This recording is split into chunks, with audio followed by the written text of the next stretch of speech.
number 1610 will on Chennai Egmore Express via Sankaran Kovil, Rajapalayam, Virudhunagar, Madurai, Tiruchirappalli, Viluppuram will arrive shortly on platform number 1.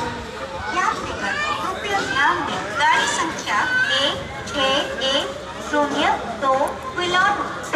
Sankaran Kovil, Rajapalayam, Virudhunagar, Madurai, Tiruchirappalli, Viluppuram मार्ग से चेन्नई एग्मोर तक जाने वाले Chennai Egmore express platform number 1 पर थोड़ी ही देर में आएगी.